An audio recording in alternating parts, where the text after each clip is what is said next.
Good afternoon. My name is Alicia Bell, and I have the pleasure of serving as president of Unite LA, which was founded 27 years ago by the City of Los Angeles, LAUSD, and LACCD. Thank you so much for joining us for today's important webinar. We had a record-breaking number of folks registered to join this discussion, and for those of you in LA County, I hope you and your loved ones are safe. We have an outstanding lineup of phenomenal leaders really gracing us with their time and their wisdom today. So thank you to all of our speakers and our participants for sharing your time and your energy with us today, given the important role you play in helping to rebuild our communities and advance our collective work in the current political climate. I also want to express appreciation for First 5 LA for their support and sponsorship of this important conversation. For more than a quarter of a century, Unite LA has existed to advance equitable economic mobility with a laser focus on individuals from historically marginalized communities. And as we process the early impact of the new federal administration, it is clear that our community engagement and collaboration with partners is more important than ever. Unite LA is doubling down on collective efforts which strengthen systems, policies, and high-quality education and career pathways that support and empower a diverse and inclusive rising workforce. Unite LA stands proudly alongside you as we deepen our collective commitment to our community, especially for those with the most barriers. Today, we are joined by some of California's most influential leaders who will be discussing their thoughts and reactions to the new federal administration as it relates to education and workforce systems, and how we can collectively work together to maintain the state's momentum and support our communities. And to facilitate today's webinar, it is my pleasure to introduce Unite LA's board chair, longtime board member, and brand new board chair for 2025. We're so thrilled. Efrain Escobedo, who is also the president and CEO of the Center for Nonprofit Management. With that, I will hand it over. Thank you so much, Efrain. Thanks for that introduction, Alicia, and for the setup. Very much appreciate your leadership. And thanks to the staff for really putting together, as always, content that's responsive, but more importantly, that continues to foster the collaboration that is so critical to our success here in the region. So thank you as well to all our participants and the tremendous response that we received from our partners and audience that's making up today. We are joined by leaders that are helping to shape our region in the nonprofit sector, advocacy, government, business, philanthropy, really just the microcosm of individuals that fuel our work at Unite LA every day, but from whom we draw tons of inspiration. I want to take a quick moment and just acknowledge that while we have these conversations today about our resilience and work that we're doing, it goes without saying that the devastation that we've all experienced as a region, as communities, as a result of the wildfires have made things even more difficult. And we've immediately felt the impacts. As I've shared with folks, it's something that's felt way more personal than anything that we've experienced before. But it's been amazing to just see our region unite, collaborate, and really put the needs of those most affected before everything else. And I think that's given me hope today that we will be resilient, we will rebuild, and we will have an opportunity to thrive. And I think it's that energy and spirit that I hope will come through today as well in our conversation as we talk about larger factors affecting all of our work and our ability to really shape the Los Angeles that we want to see. Before we dive into the conversation and I transition us, I do want to ask you all and invite you to please participate in a brief survey that we've put together at the end of the call. It will take you no more than 5 to 7 minutes, and it'll help Unite LA and our team understand the topics and priorities you'd like us to continue to focus on, elevate, and coordinate more conversation and coordination around. So we'll appreciate your time again at the end of the call, if you could provide your input via this survey. Today, we've got an amazing jam-packed conversation, and as we know, there's plenty to talk about, but we'll be joined by critical state leaders in the area of education and leaders across different sectors. So we'll have a brief conversation and then we'll have two panels. My job is to make sure we can hear and really draw from the wisdom and courage that they're all leading with. So it is my distinct honor to start our program today with a conversation taking place with our very own Dr. Linda Darling-Hammond. Dr. Hammond, thank you so much for joining us this morning. Dr. Linda Darling-Hammond is President and CEO of the Learning Policy Institute, but also is the president of the California State Board of Education.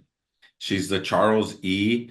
Duckman Professor of Education Emeritus at Stanford, where she founded the Stanford Center for Opportunity Policy and Education and served as the faculty sponsor of the Stanford Teacher Education Program. Dr. Darling-Hammond is past president of the American Educational Research Association and recipient of many awards, and she is a past executive director of the National Commission on Teaching and America's Future. I think for all of you who have had an opportunity to avail yourself of partnership with Dr. Darling-Hammond, you will no doubt agree with me when I say that when we think about forging a future and preserving the opportunities for our future generations through education, Dr. Darling-Hammond has been a stalwart and brilliant leader here for us in California, and I think impacting national education policy as well. So, Dr. Darling-Hammond, it's such a pleasure to have you. So welcome and thank you for being with us. I can't imagine how busy you must be. And so for you to spend time with us here in LA is really a privilege. And so I'd like to start our conversation by just asking, what is top of mind for you or priority number one since January 20th? Well, there are a lot of things top of mind. And as you know, what's coming out of Washington is, one thing after another thing after another thing. Let me just start by saying one of the things we learned today is that both readiness to challenge bizarre executive orders and pressure can make a difference. You may know that, I guess it was yesterday or perhaps the day before, there was an executive order to stop federal funding from flowing into the various institutions and individuals in the country. Today, that order was rescinded because it had already been the subject of litigation, but also enormous, political pressure. So I think we need to approach this moment in a way that makes continued forward motion and organized resistance a part of what we expect to do each day, because that's going to be the near term. We're fortunate to be in California. Right after the election, the governor called a special legislative session. Our legislators met in November to legislate a number of civil rights and civil liberties protections for Californians, and with particular attention to the needs of immigrant children and families. And so part of what's front of mind for me is implementing in California, the fourth largest economy in the world. We ought to behave like the country that we are, implementing our goals and our vision, continuing to do so, and being very clear about how we're going to protect our citizens. Thank you for that. I wonder if you could share in that very clear goal and priority, Can you expand a little as you're advancing that, what you see as some of the sort of major obstacles or serious vulnerabilities when we think about the way the national education uh, landscape and workforce development landscape is shifting? What do you see will be some of the challenges as we try to advance that here in California when we are looking at the developments nationally? Well, but I think just, partly this instability of direction that we're seeing nationally is not an asset for us. Although we do have a, substantial economy, a lot of investments in education and workforce development here. Our governor's issuing a master plan for career education shortly in the next week or two. So we do have our own direction. I think the challenges will be the instability on the federal front as, these kinds of, sort of outrageous ideas come out, and then you have to, counteract them. But I will say one thing that is a potential benefit is that, the the potential Secretary of Education and the Deputy Secretary have been very strong supporters of things like apprenticeship programs, like workforce development programs. So if we know where we're going, and if we have a plan in place, I think there will be continued federal funding support for those areas. We need to be able to take advantage of it and put it towards our own ends, which in this state mean creating more aligned pathways from high school all the way into the workforce, ensuring that people can start to get dual credit and internship experiences in the high school years through alignment with community college certification and credentialing, and then for some on into the higher education 4-year space and beyond, and for others directly into workplace employment of high performing jobs. And so we've got to use our own directiveness around that to both withstand what may be instability at the federal level, but also take advantage of what's likely to be funding in that domain for the kind of vision that we're creating. I wonder, although President Biden was not, say, fully successful in reforming our student loan system, he did make great strides, including bolstering the public service loan forgiveness program. Do you see any opportunities there? Do you see that continuing? Kind of where do you see the administration leaning when it comes to forgiveness or support for student loan borrowers? Well, President Biden had a large and substantial and fairly courageous set of initiatives to both increase Pell Grants, to forgive loans that needed to be forgiven, and to create more space for people to get educated without debt and to go forward in their lives with less debt. I do not think we're going to get much help on that agenda from this administration. All those actions were opposed by the Republican Party during that period of time. And I think what we might see, what I hope we won't see, but we might see, is the return of a lot of the loan activity for students to private providers of loans with higher interest rates and more challenges to the ongoing forgiveness that the loans are supposed to bring with them. So I think we're going to have to, in California, really think for ourselves about how to continue to expand, as we have been, our capacity to make higher education affordable in the first place, through managing tuition, ensuring that we're supporting our higher education system, and also through the loans that we provide. We have $4 billion, I think, in state money for student loans, and we're going to need to be thoughtful about how we may need to even continue to expand both the affordability and the loans. But the other piece, and I'll go back to what I was saying before, is that we also have to make it more efficient for people to get the degrees that they need. So, in many other countries around the world, you might finish high school in many cases in 3 years and go into a technical university and come out as an engineer 3 years later after that. That there's a lot more continuity and integration. We have very fragmented systems. We're trying very hard in this administration to align those systems so you can come out of high school having taken dual credit courses, having a jump start on a pathway that you want to go into, streamline that into an aligned set of experiences in community college and college so that it's much easier to get that degree much more quickly. And we had gotten to the point where it took 6 years to get out of four-year college because the courses weren't being offered necessarily and students had to stop in and out. We need to think about how to be supportive all the way along there so that people can make their connections to the workforce more quickly.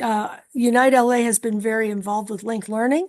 And that is one of the strategies that allows for that to happen, where students come out of high school, sometimes with as much as a year of college under their belts, having also had apprenticeships and internship experiences and opportunities to go right into a career, have a certification, go into community college or go to four-year college, and do that with a lot of wind in their sails. So that's going to be part of our agenda as well. Thanks, and Dr. Darling-Hammond, it seemed also as you dove into that earlier on, right, around workforce and those pathways, that that probably could be a potential area of opportunity of really moving with the administration, finding something productive to work on. The way you described this opportunity here as well, with linked learning and streamlining and really making our system and process more efficient to get people in and out quicker.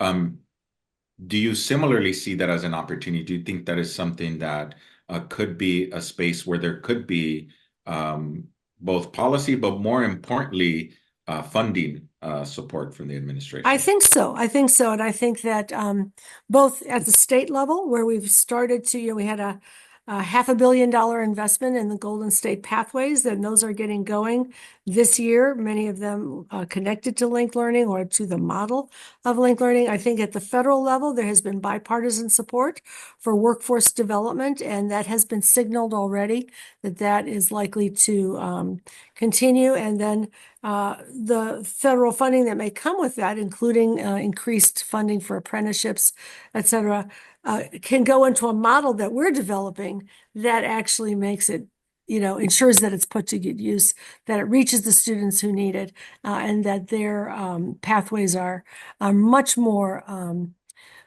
supported than they may have been in the past. This is, obviously something top of mind for so many of us, seeing a little bit of a shift, but I think it's very connected, because implied here, we're talking about student need, right? And also access. A lot of the work we do at Unite LA is about ensuring that while there are these great opportunities and advancing linked learning, we take an equity approach and say, okay, well, how do we ensure there's access for students who maybe historically have not had the access to these programs? And, us being California, I do want to raise the issue with this administration around our DACA students and sort of what we foresee will be. It's been very clear that a top priority is attacks on our immigrant communities and sisters and brothers, with over 80 different executive orders pertaining to immigration. Can you expand a little bit from the California perspective, what you all are fearing or potentially expecting will be ways that through the education system, again, our DACA students may be cut out, maybe try to put more obstacles in front of? Just wonder if you could do that. I don't think we could talk about our success here in California if we're not centering also our immigrant students. Well, yeah, and everyone in this state and across the country is deeply concerned about the deportation signals that are coming from the White House and the other sort of undermining of student opportunities and student rights. And so, of course, there's concern about it. We need to be concerned. And one of those executive orders also tried to make schools and churches and other places that have been able to be sanctuaries off limits from being sanctuaries. So that, all of that is coming out. But we also have a very determined state government here in California. So immediately after the election, we were sending out indication, evidence, and guidance to our school districts about the ways in which our laws protect schools as safe places, what they should do if, ICE officials show up on campus. There's a lot of work both at the community college level and at the school level and at the college level to be sure that we protect our students here. There's been both legislative and regulatory action taken over the last couple of months with multiple sets of resources to families and schools sent out and being organized. So I can't say that it's not a threat. It is a threat. We are very aggressively preparing to push back on that threat and to assert states' rights, to assert the primacy of our own legal and legislative system. Our own National Guard, our own set of parameters, and we have people set up to prepare also to support the litigation that will need to happen as the new president tries to implement some of those executive orders. It remains to be seen, how aggressively those engagements will take place. One of the things that I started with, and I'll maybe close with, that we learned today, is that when enough pressure is brought to bear, some of these, actions get rescinded. And I know that there are plenty of businessmen in this state who will push back against the deportation ideas and the cutting off of opportunity from our DACA students, as well as members of the education community. So it will be difficult for the administration not to suffer their own consequences and costs of ill considered actions. And as they start to encounter those costs, I think we may see some changes as well.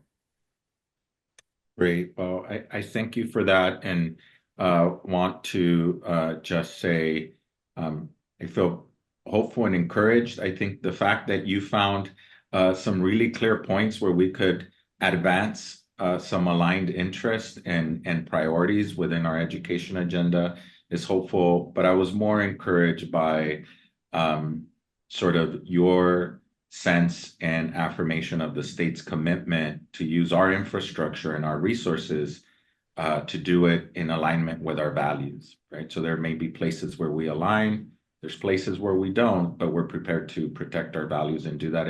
And I gotta say, the infrastructure that has been built over the years, particularly when we talk about Dreamers and the state's investment in dream centers and ensuring that we've got legal resources on our campuses is key.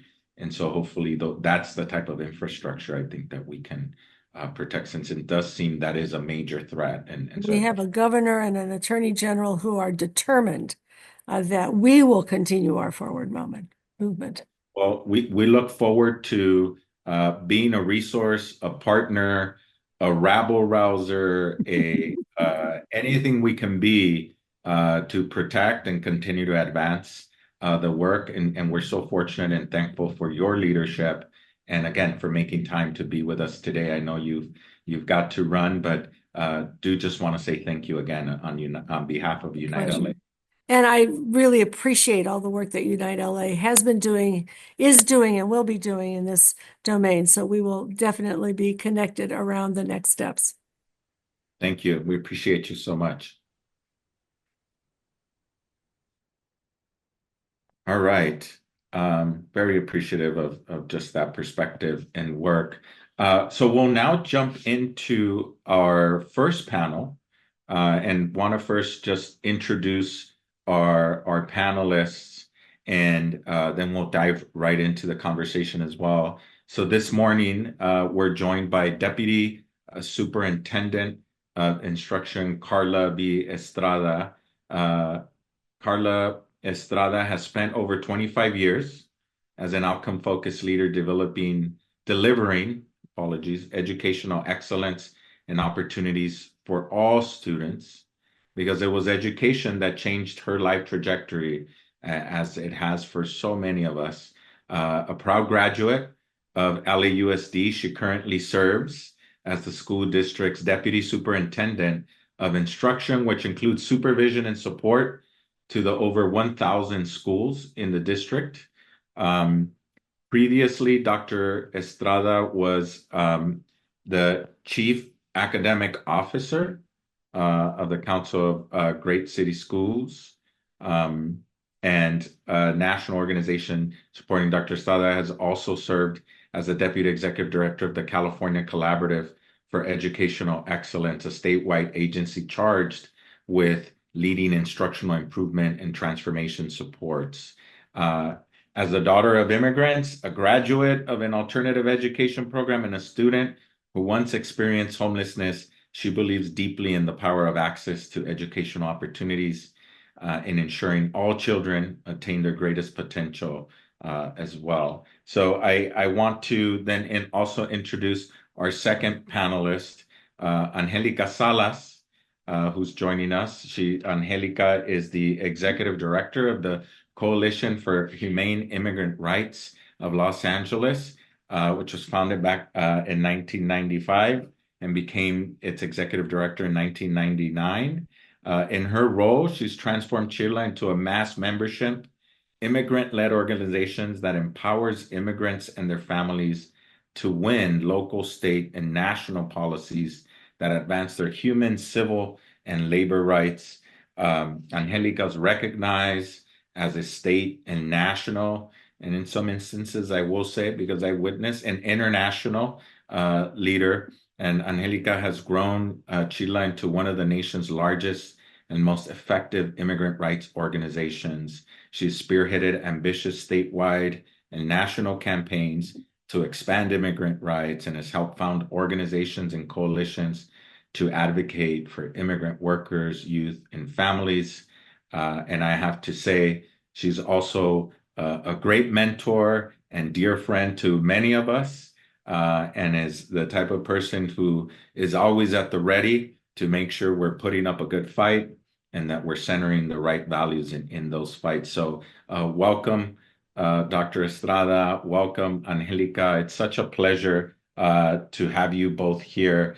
Our panel for today with Dr. Estrada and Angelica is intended to focus on how recent elections will affect funding for specific education, workforce development, and immigration programs. Our panelists today could not be more appropriate for this conversation as we think about both the implications nationally, but more importantly, how they will affect California, both at our systems, but also community levels as well. So with that, I want to start off our conversation.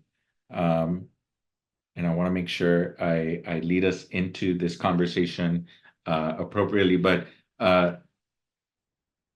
Dr. Estrada, I was wondering if you could start by first just giving us an update. I mentioned at the top of our program that it is not lost on us that we are also dealing with the devastating fires and the impacts that's having on our families, and more importantly, also our education system. So I was wondering if you could take a minute or two and just sharing some brief updates as far as LAUSD's efforts to respond to the needs of students and families in this time.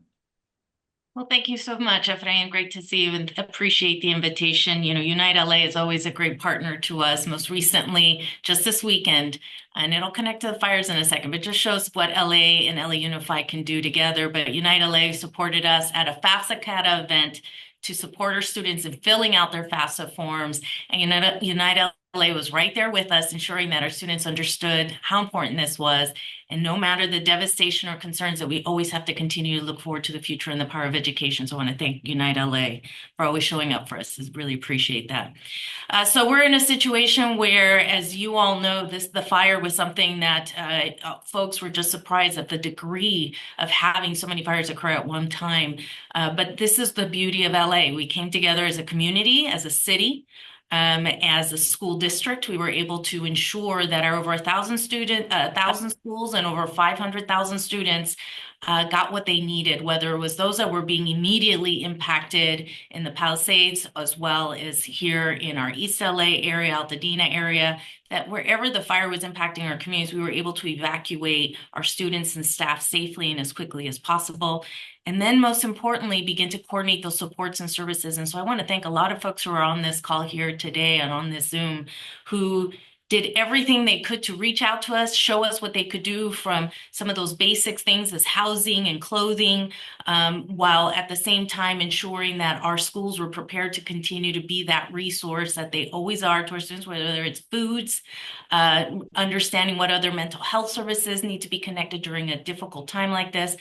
The community in LA really showed up for us. And so we are so very grateful for that.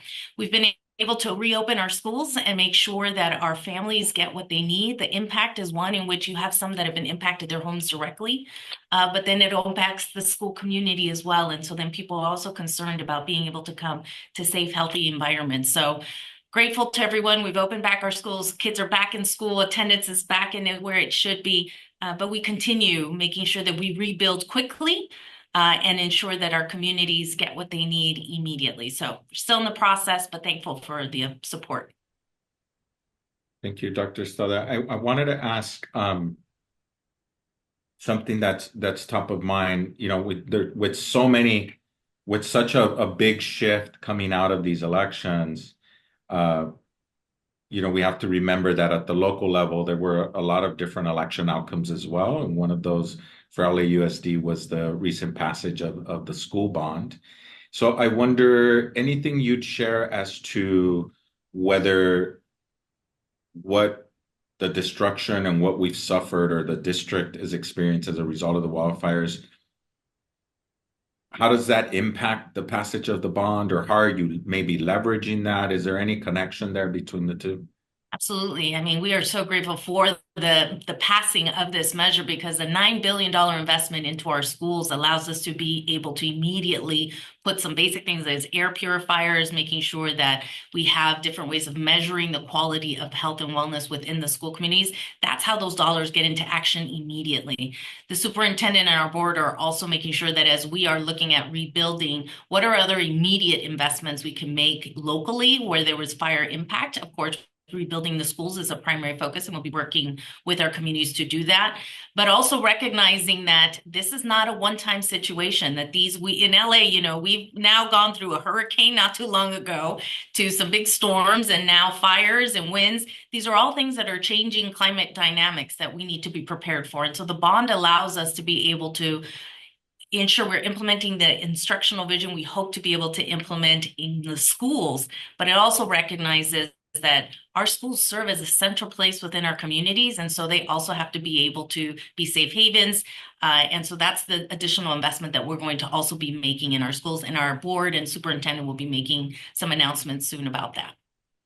Well, we'll certainly look for those and look at ways to support. I have more questions for you, but I did, because we're touching on the fires, wanted to turn to you, Angelica, for a quick second.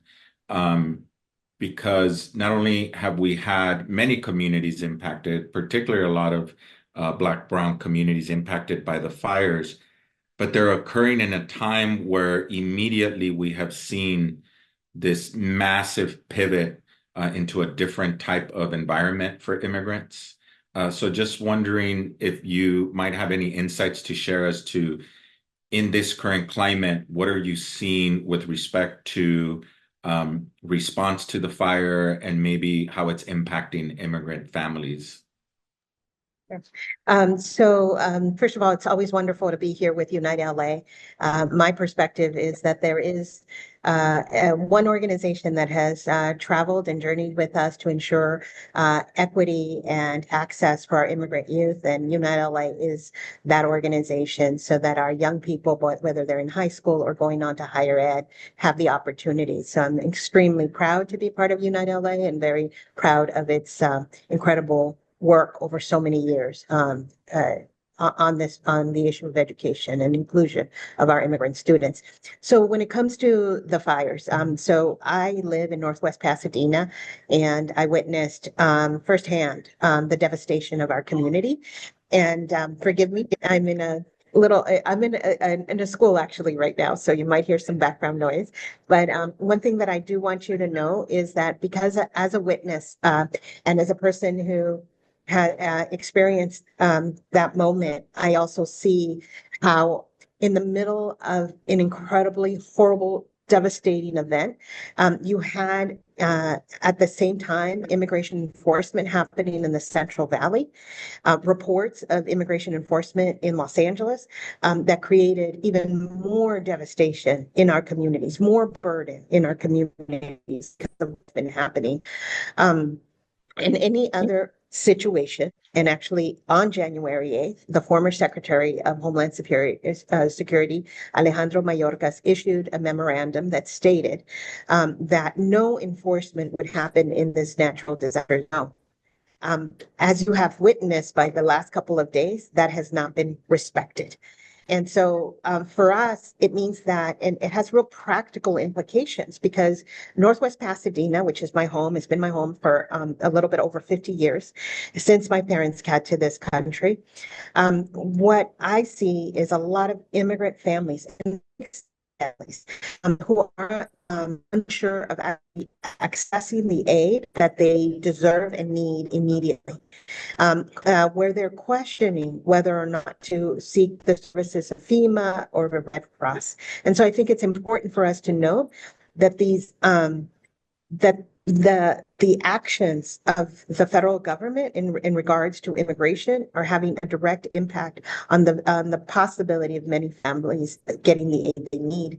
And then if you recall, several schools got burned down during this time, and one of them was Elliott Middle School. I've been talking to some of those students who themselves are U.S. citizens, but are afraid and actually are becoming the people who are seeking aid for their parents who because their parents are afraid to seek aid. And so one of the things we're doing is as CHIRLA, trying to make sure that we provide information, direct assistance, but also really that we encourage people to seek the aid that they deserve. Thank you, Angelica. And as always, thank you for being on the ground and so connected to that work. Dr. Estrada, want to now focus a little bit then on additional impacts of the administration with regard to K through 12 education. We've got major legacy funding streams such as Title I or IDEA funding. Kind of what are you seeing? What are areas where you're looking and assessing how the policies and stances of the new administration might affect us here in California and in LAUSD?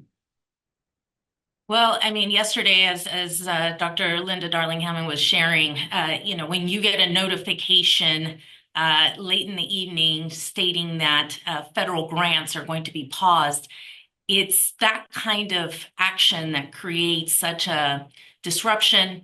It causes people to create further uncertainty, this feeling of uncertainty, and the fear. Because in school systems, we depend on those federal funds to be able to ensure that those who need it most get what they need. That's what the whole intent is, and that's what we do. And so when you hear that potentially now, which we know they've walked that back because of advocacy, that really does show the power of that advocacy. But that type of uncertainty is something that creates fear. And I think that's the intent. That's the intent that then begins to trickle not only into the educational system overall, but it's in those classrooms, in those schools, it's amongst our teachers. So that kind of creation of uncertainty is something that we have to be sure that we're prepared for.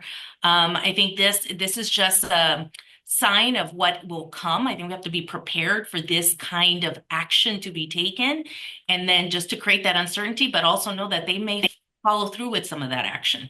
So we're preparing ourselves for that. The other thing is that those investments that we make in our students is also something that is going to be what can we or can we not use those dollars for? It's one of those reasons, as I've worked with our partners, I've shared, we are so grateful for our partnership because we know that there could be questions about what we're allowed to do or not allowed to do with federal funds that can then impact how we've typically used those dollars to ensure that those who need it most get what they need. So it's something that we're trying to be prepared. We're trying to not react to this type of tone of uncertainty and fear. We will not react in that way. It's something that we want to be planful, be thoughtful, and ensure that we continue to deliver for our kids, which is ensuring that those who need it most get what they need. It's something, though, that also shows we are a strong community. We are not afraid. We will come together and do what we need to do to serve. And so I'm proud to be a longtime educator, but I'm also proud to be in the city of LA and the state of California, because I know that is something that our state officials have continued to reassure us about, our local officials continue to assure us about, and then as partners, we know that we can work together to meet the needs of our students. I mean, one thing I'm very proud to be here with Angelica, because CHIRLA has been a great partner to us, in particular for our newcomers, from our dream centers to now, as we've been sharing work around the We Are One, which I'm sure we'll talk more about, our support of our community to reassure them. It is partners like CHIRLA that allow us to be able to extend our reach and make sure that people know that we are still here for them. We will continue to be here for them, and we will make sure that what our students need, they get. But that uncertainty is something that is truly felt. Thank you for that. I wonder, something that comes to mind as you're mentioning the ability to meet our students' needs is, I wonder, is there anything in particular, or should we be worried about anything with respect to our investments and our work and what we see as a sort of, in many ways, a crown jewel of our K through 12 system, which is bilingual education, our English language learners, and really supporting and having seen strides in that. Our supports and more type of holistic type of approaches for our low-income families. Sort of, is there anything we should be worried about, or things that you're worried about with respect to continuing our investments in those areas at LAUSD? So there's, of course, the direct, and those are those title funds that we've received, including IDA and others. So those funds are things that obviously we depend very much so, because they are those funds that we've used directly to support our English learners, our immigrant students, newcomers, our students living in poverty and so on, and our students with disabilities. And so those dollars, knowing that if that is going to be something that you can't utilize if you're going to address a need related to equity, or what has been described as those diversity, equity, inclusion initiatives, that begins to limit a school district's ability to do what we do best. And that is to ensure that educational success happens for all, and that we ensure that equity is a part of that strategy. So that is one concern that we worry about. But I also think about, just recently, as part of the recent announcement, was around things like Gear Up. Immediately, we've applied for Gear Up. That's a staple in our system. We've been using that as a partner to ensure that our students are persisting in college and support them to that college experience. But with those dollars being gone, that pause would have stopped us from being able to even apply for those funds again. Those are things that ensure that our students are able to persist. I'm a first-generation college attendee, graduate, and moved on to different levels of higher education. That support needed to be able to persist in that way is a pride that we have in our educational systems, and Gear Up helped do that. So you can imagine other grants associated that will impact us in some significant ways. There's also the indirect. When you start to create this kind of experience and tone, I just shared with you, we've been kicking off and pushing our FAFSA and CATA application submissions. We have always been the highest in the state. Amongst large urban school districts, LA Unified has always been the highest in completion rates. When I have families who are afraid to come to our events, where we help walk them through the process, we have counselors and support staff ready to help them. They're afraid to come to these events because they're afraid they're going to be targeted in some way. That kind of action or indirect action begins to create that fear within our communities that many of the services we typically have provided, they get afraid that we'll now create them as a target in some way. We continue to reassure them we're offering alternative options. We'll do it through Zoom. We'll do different ways. We'll do it in partnership with communities you do trust. We want to make sure that they get what they need. Attendance rate.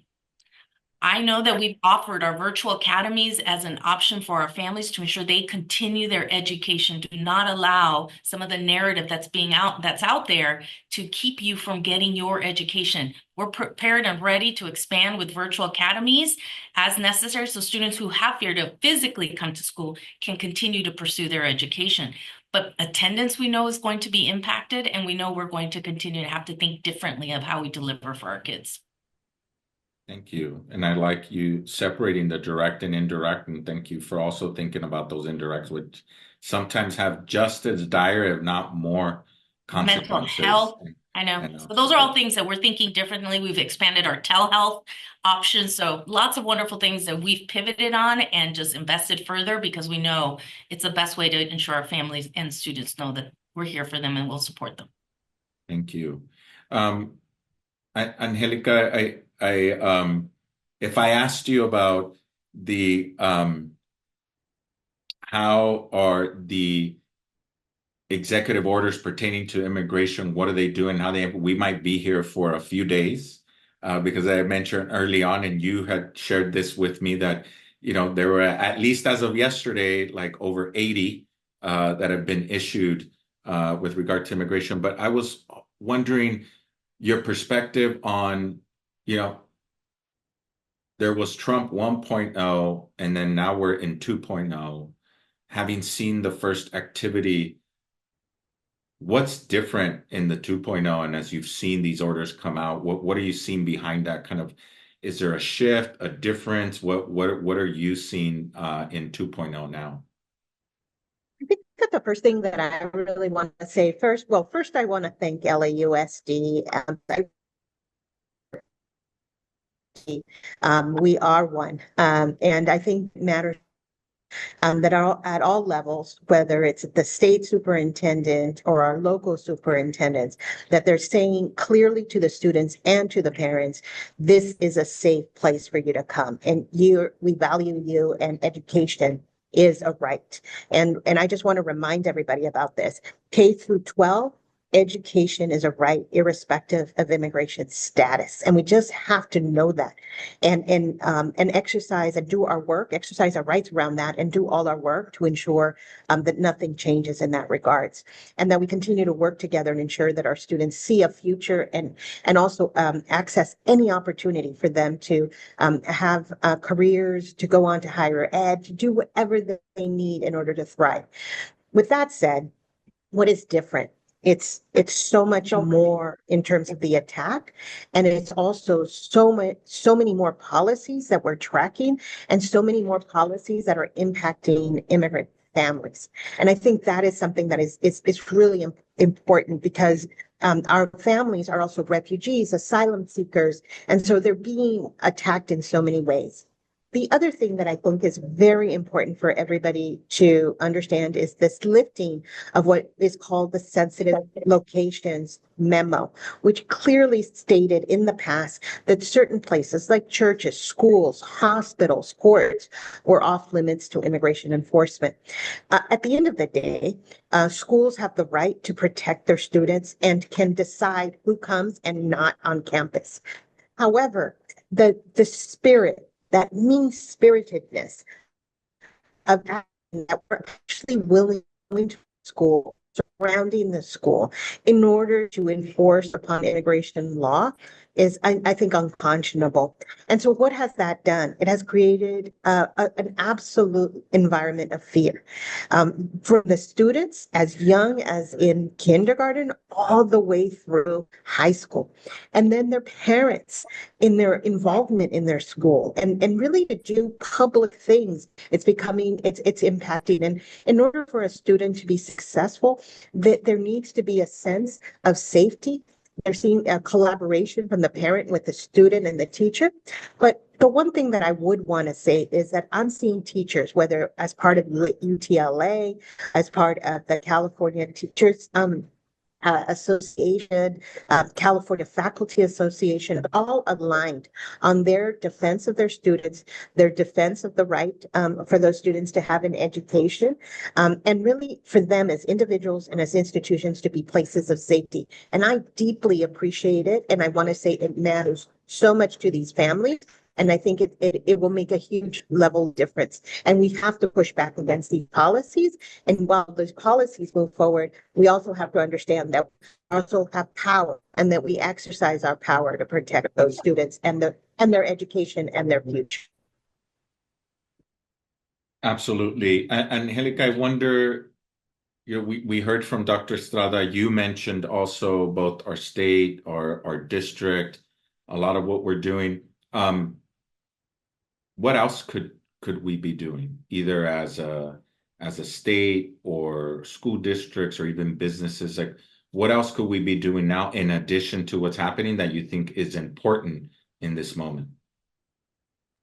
Well, I think collectively we have to push back against even their presence in Los Angeles. To be honest with you, I just think no ICE enforcement agent should be in LA, considering we are a natural disaster zone.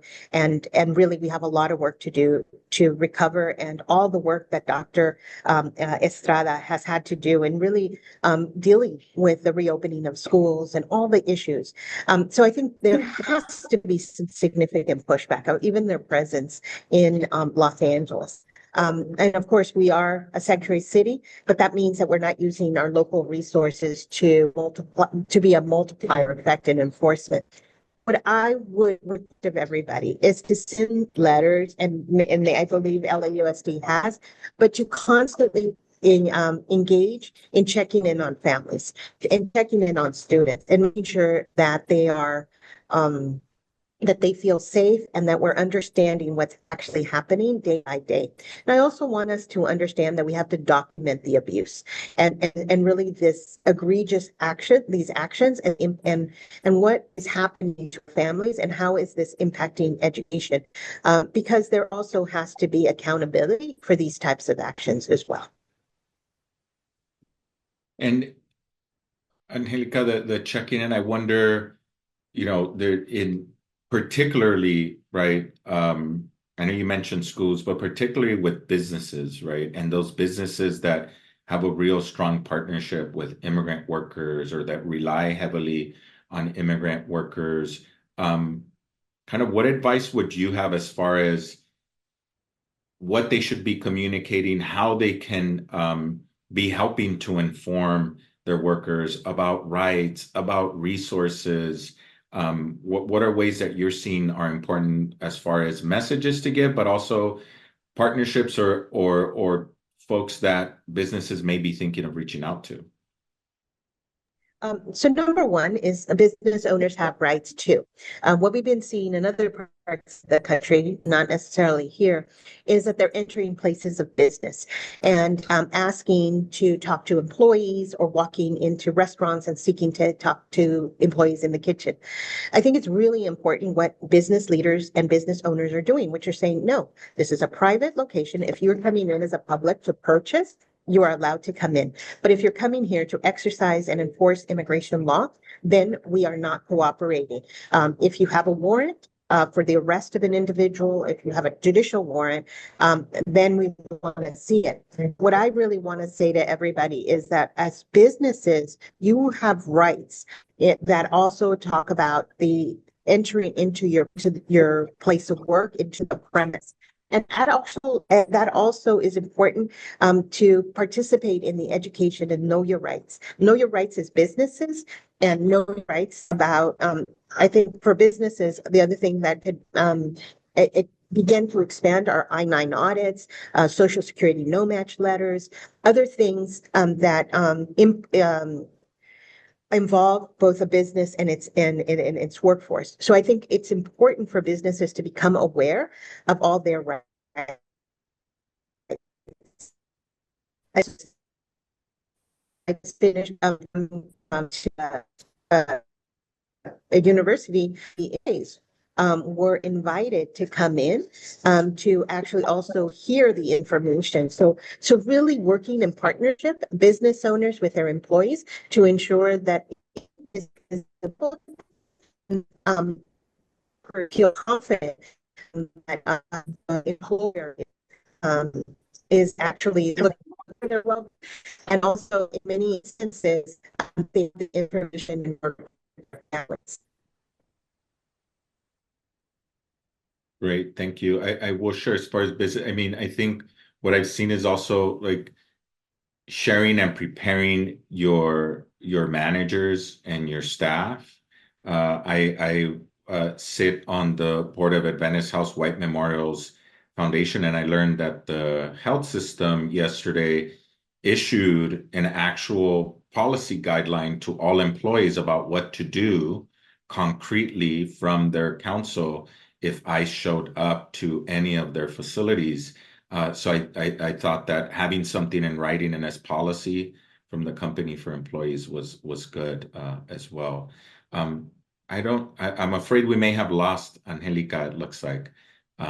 We'll see if she rejoins, but I think that with that, I want to thank you, Dr. Estrada, for all the work that you, the superintendent, and your team at LAUSD are doing above and beyond just the regular instructional work, but more so to protect and support students and their families. And we very much value our partnership with the district and with CHIRLA as well. And I read Angelica's bio, and the one thing I realized that was missing was the fact that she is also a longtime board member and our current Secretary Treasurer of the Unite LA Board, and she brings tremendous value and voice in that as well. So I want to thank the both of you for joining us this afternoon.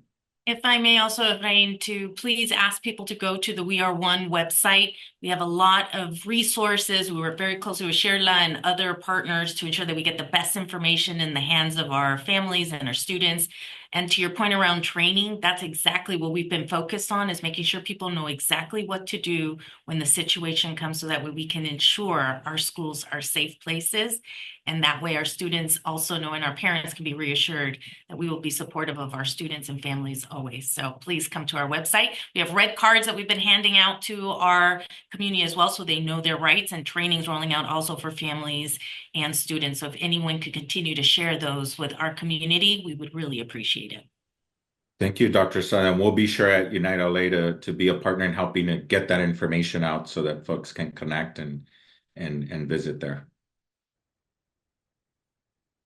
All right. Well, we're swiftly moving on to our second panel. We've talked a lot about education, but if many of you who are tracking federal activity will realize that the shifts in policies affect so much more. One, from just our overall general vision around our opportunities and economic future, but also on critical issues to our region, like the prevention of housing insecurity, solving homelessness, and also environmental and social justice. And so to talk a little bit about both challenges and opportunities that we see in this moment, we're joined by another group of tremendous visionary, but also just courageous leaders who I'll introduce for us now.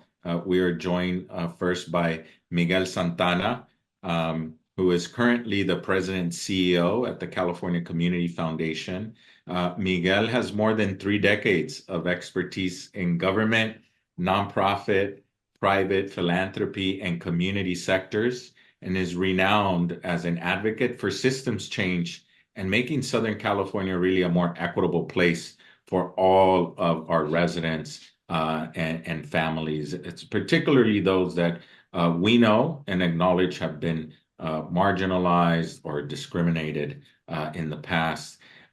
Miguel was appointed as president and CEO of CCF back in August of 2023, and I'm sure you all have seen him take on the banner of a really truly LA focused philanthropic advocate and just supercharge and really connect and ground the organization.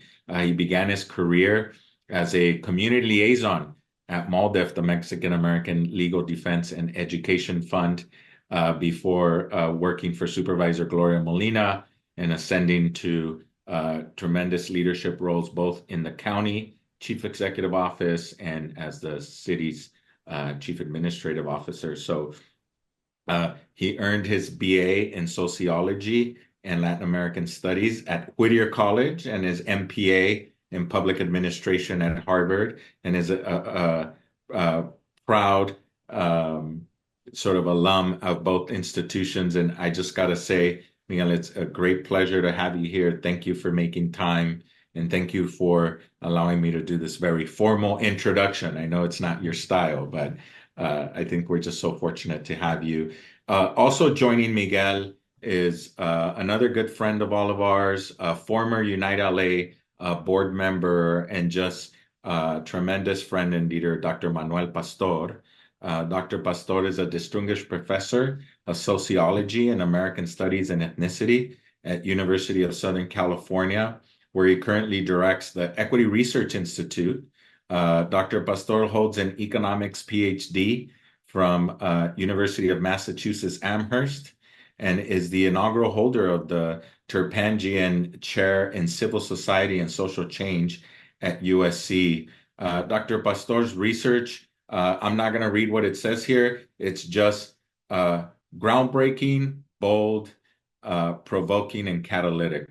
We'll say that, and has been really instrumental to work that many of us have done, whether it's in building social movements and advancing social justice, or really grounding equity in the work that we're doing. So thank you, Dr. Pastor, for joining us as well. It's great to see you. And then last but not least, we're joined by our friend Stephen Cheung. Stephen's the president and chief executive officer of the LA Economic Development Corporation, LAEDC, and its subsidiary, the World Trade Center of LA. As CEO of LAEDC, Stephen brings together the capabilities of LAEDC's mission and departments, including the Institute of Applied Economics, Business Assistance, Industry Cluster Development, Workforce Development, and World Trade Center LA, to really help set a vision, but more importantly, be a doer in crafting really more visionary, future-proof, and I think responsive and inclusive economies here for us all in the region. So, Stephen, thank you so much for joining us as well. My task will be to keep us on time, and there's so much that we could talk about, but Miguel, I wanted to start with you and ask, with a third of the California budget being comprised of federal dollars and a vast majority of that being Medi-Cal and Department of Social Services programs like CalWorks, foster care, the upwards around of, we're talking about $112 billion in our current budget. There's obviously there's not enough philanthropic capital. And I know our dear mentor, my former boss, or our former boss, Antonio, used to say, philanthropy is really a drop in the bucket when it's compared to the resources it takes. How do you think then, if it's not directly funding, that philanthropy in this moment can position itself to really partner with nonprofits, with our local government, to advocate for the resources that we need and for our most vulnerable communities? Well, I think in this context that we're in today, it's not just about fighting for the resources, but it's fighting to protect the resources we have and to serve the communities who most need them. I'm sure everyone on this call was connected to or had to react to the chaos that came from yesterday's order from the federal government halting all grants. Certainly here at CCF, we have thousands of partners around the county who were calling us for advice and direction as to how to proceed. And so while the courts finally intervened, and we saw today the administration has rescinded the order, let's be clear that they rescinded it to produce a smarter one, and that it's not going away. And in fact, it's going to intensify in ways that none of us could have imagined, even in the worst case scenario planning that we've engaged in prior to the inauguration. And so really, there are three things that we have to do that are going to have to be critical at this time. One is that we have to stand firm on our values. As you know, as a product of the 90s, as you mentioned, I was at Malta. Thanks for reminding people how old I am, Efrain. I remember a time where, you know, California was in a state of inclusion, that in fact we did Trump before Trump, and now we are very much a state of inclusion, and the state legislature has advanced policies to reduce the gap between services and the experience that immigrants receive and the broader population. And so we need to stand firm with those values, and pursue all avenues in that commitment, and in the way that the state government, led by the Attorney General, has been firm in pursuing legal strategies to stop it. The second is that we have to be smart about how we do it, and ensuring that we're not pursuing strategies that increase our vulnerability, ensuring that we are crossing our T's and dotting our I's in how we administer programs, and being intentional. And the third is by creating a public that values continue to be reinforced, and very concerned about the narrative that suddenly even places like California are questioning inclusive values. Well, some of it is rhetorical, some of it may be grounded in fears that people have and the concerns that the cost of living here. And so certainly as in philanthropy, as well as in the broader community, we have to develop a messaging campaign that listens carefully to where Californians are at, and at the same time establishes these values as being fundamental California values. And Miguel, thank you for mentioning that. And just, you know, you said something that I think should be a lesson learned already, but that you're so right on, which is words matter, and rhetoric does have consequences and leads to things. We're living it right now, right? A few years ago, back in 2015, 16, we thought it was just all rhetoric, right? And it's translated into policy, and we get a 2.0 now. So thanks for lifting that up.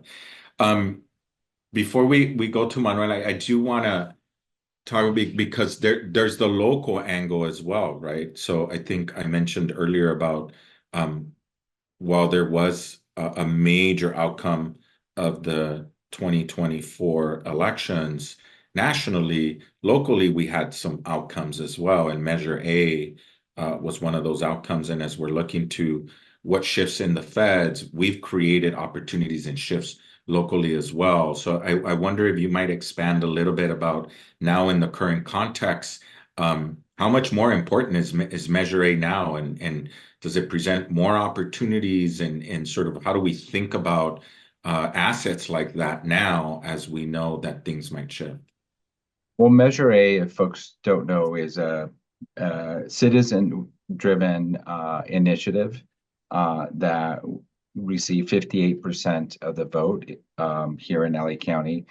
It required over 300,000 LA County voters to place on the ballot.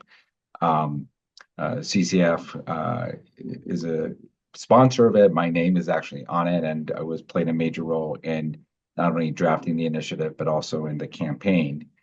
And for me, what Measure A really is an expression in real tangible ways what those values actually look like.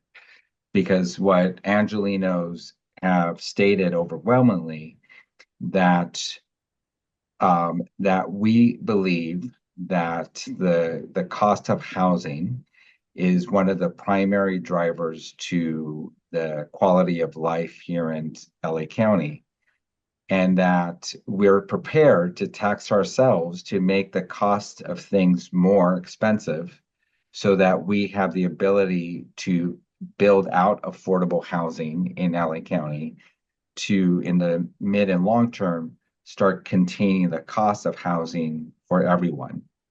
And to finally create a system that connects services to housing for those who are experiencing homelessness today and those who are vulnerable to being unhoused.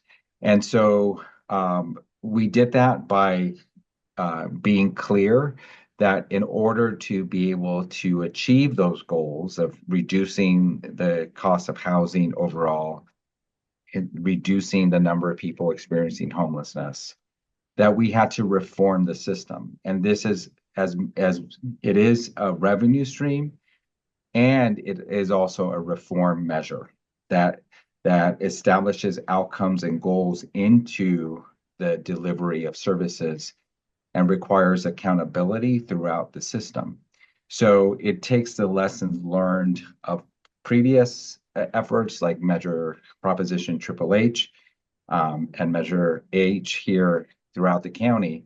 Triple H was in the city to build 10,000 units of affordable housing. It takes those lessons learned and applies them in a way to get to tangible outcomes.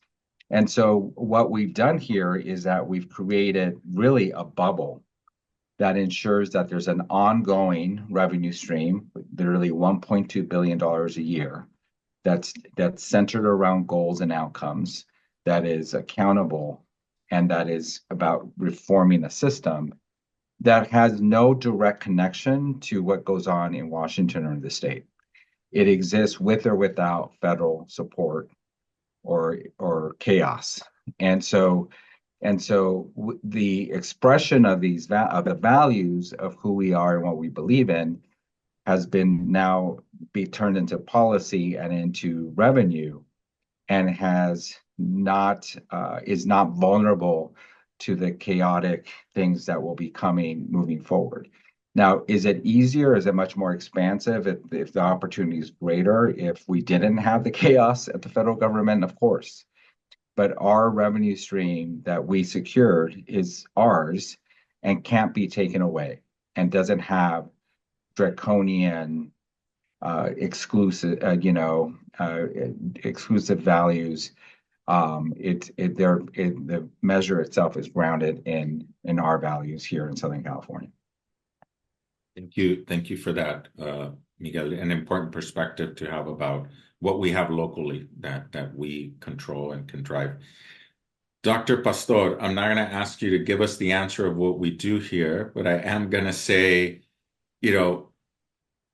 staying equity focused is obviously going to be difficult, and so, or might not be. And so I just want to kind of leave it open for you to get your reflections on what we could be looking towards. You're so amazing always as look at these things that we do have. And also kind of just as we are seeing so much directly going towards things that are instrumental for social justice, and the movement work we've done, kind of where do you see where we need to stay steadfast and do the work? So this is really an open question for you to just kind of share what you're reflecting on right now, and what do you think we should be thinking about, as we enter this era. Well, thanks. Great to be with folks. Miguel and I had the good fortune yesterday to be at what I think may be one of the first events that brought together survivors from the Palisades fires, from the Altadena fires, from the Summer fires. And it had special meaning for me, in part because we were fire adjacent. I live in Pasadena. We own a rental property in North Pasadena, bordering Altadena, which the back of the property went on fire.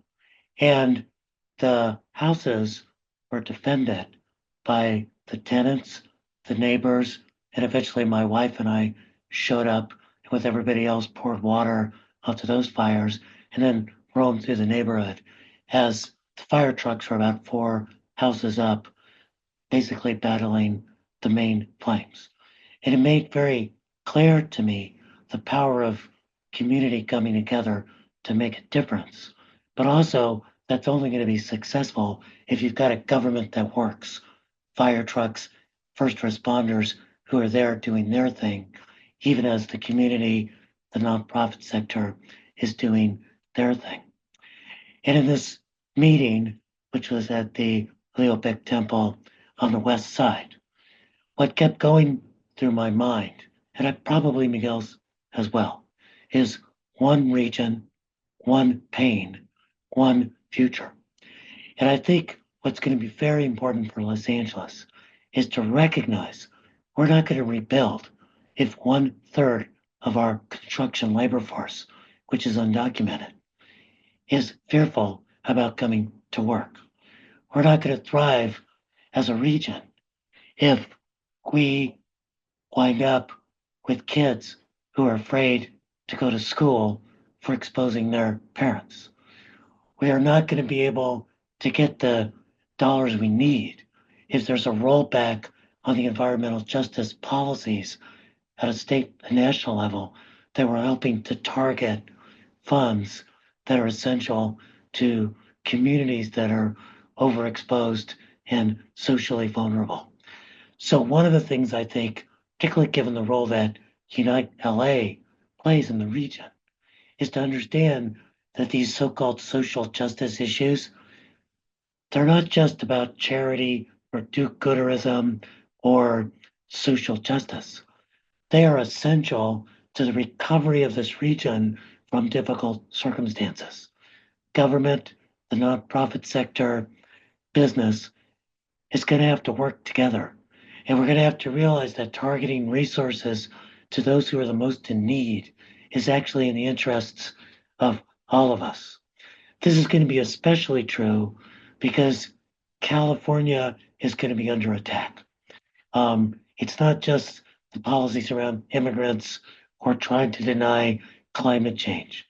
It's that California has become a punching bag for certain national political figures, thinking about requiring that or conditioning our recovery from wildfire assistance on things like voter ID or changing our water strategies, when that's never been done for any other state. So we're going to have to resist as a whole this kind of effort. The last thing I'll say, and it kind of pains me, is that we are going to have to do what people like me do, amass good data that lets people know about who's working in what sectors, that lets people know about how we can be hurt by federal policies. But we need to also be good at not just amassing data, but amassing a story that weaves together why it's in everyone's interest to make equity a central part of recovery, a central part of dealing with homelessness.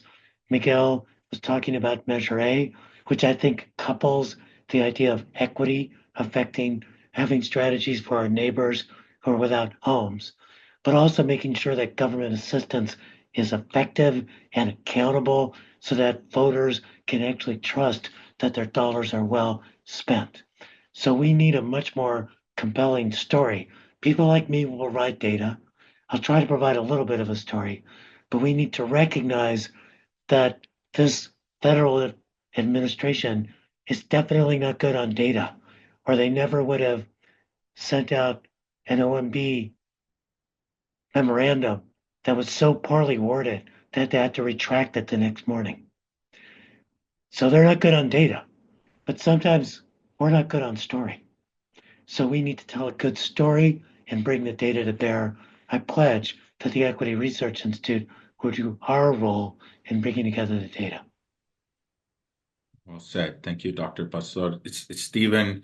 I want to shift to you now. Obviously, bringing the business perspective, but much more than that, it's the sort of regional prosperity perspective, right? And so wondering, as you're seeing and hearing about all these policies and obviously tracking them, I know we're doing that at LAEDC, what does it mean for our local agenda? We set one a while back, right, to build more inclusive and resilient economies here in the region. And so one, what are you seeing as far as threats there? But then where do you see our local opportunities and where we want to hunker down and double down as we're hearing here today? So turning it over to you. Great. Thanks, Efrain. So first, I think I want to echo both what Miguel and Manuel was mentioning, right? I don't know how we walk away from inclusivity and equity. LA is 68% diverse. And Dr. Pastor's previous study showed that we have 3.5 million immigrants living here in Los Angeles, myself included. And so I think the threat is this: a lot of those policies that have been introduced and a lot of the executive order that's been signed within the first week are going to threaten some of our current industries. But when we're looking at it, I think this is part of, and where I really agree with Dr. Pastor's discussion about the story and the narrative. We need to basically start collecting the information to let not only this region, but the entire nation, I was going to say remember, but actually a lot of folks don't even know this. LA's population, LA County's population is larger than that of 40 states. And because our GDP is over close to $900 billion, depending on how you look at it, our contribution to the national economy is significant. So when there's a national disaster over in North Carolina, a lot of that is actually supported by the tax revenue that we create. So if our region is not thriving, we can't help the rest of the nation. And to what we were talking about before, many of our key industries the workers are actually from our immigrant population, and many of them are undocumented population.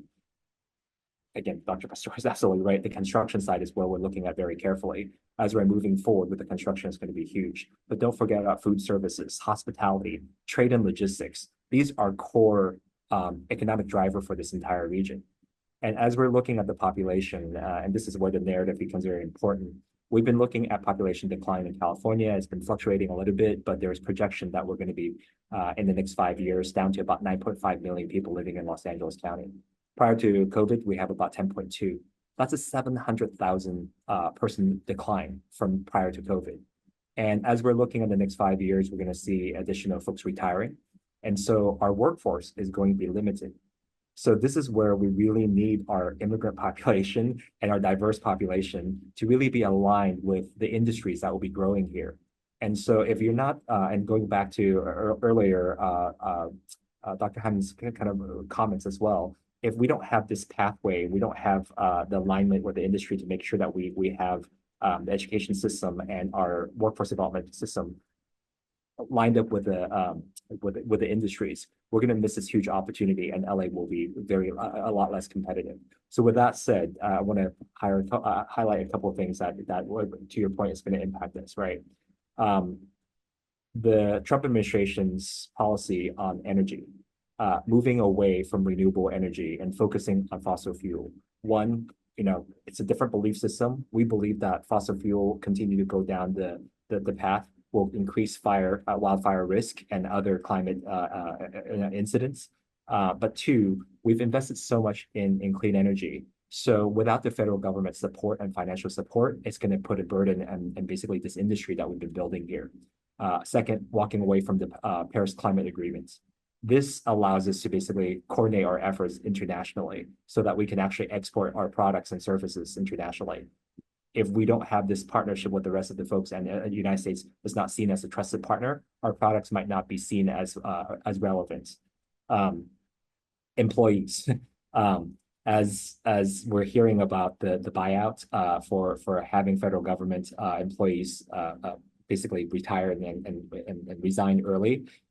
If they do that, that's going to be a significant hit because a lot of our work depends on these workers. I'll give you one quick example, which is the State Department.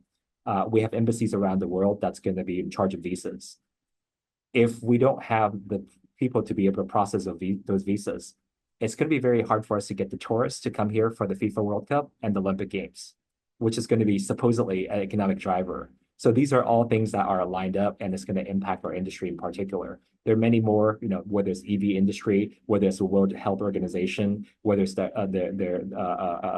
lot of the AI initiative. These are all key industries here. So those are the risk. I'll say opportunity. There is one based on their recommendation and their policy is the Iron Dome system that they want to build. Because we have a large defense and aerospace industry here, potentially it can create more contracts. However, if we don't have the workforce right now to sustain it, then basically we can't be competitive. Those contracts will go elsewhere. And right now, many of our aerospace and defense partners are actually facing a labor shortage.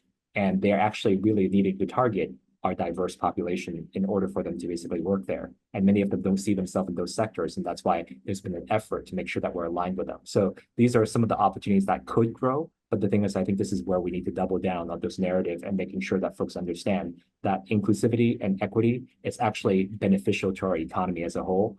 And with LAEDC, we're not the voice of just businesses, right? We're the voice of the entire economy. Public, private, nonprofit, academic, philanthropic, all those partners need to be together in order for us to make this economy grow. And so I think hopefully we can use this opportunity to really bring us all of us together to create that narrative and that story that Dr. Pastor was talking about.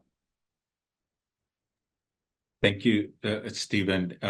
Appreciate that. And thank you as well, Dr. Pastor and Miguel. There's obviously one conversation, one to help us understand, more importantly, start to find our alignments. I think just even your diverse voices represent what it's going to mean for us and the need to collaborate and coordinate. So I want to thank you all for your perspectives, but more importantly, for your leadership and all the work that you're doing. Really appreciate all of you and want to say thank you for joining us, and we'll stay tuned and know that there's a lot of work ahead for all of us. So with that, I want to invite Sonia Campos Rivera, who is Unite LA's Vice President, Senior Vice President for Public Policy, to close us out. Sonia. And I'm on mute. Apologies for that.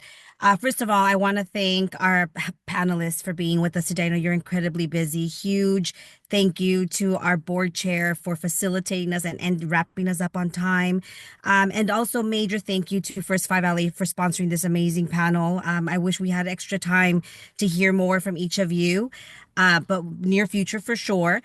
Friendly reminder, everyone, there is a survey in the chat, a link to a survey that Efrain alluded to earlier that we hope you can take 5 to 7 minutes to complete.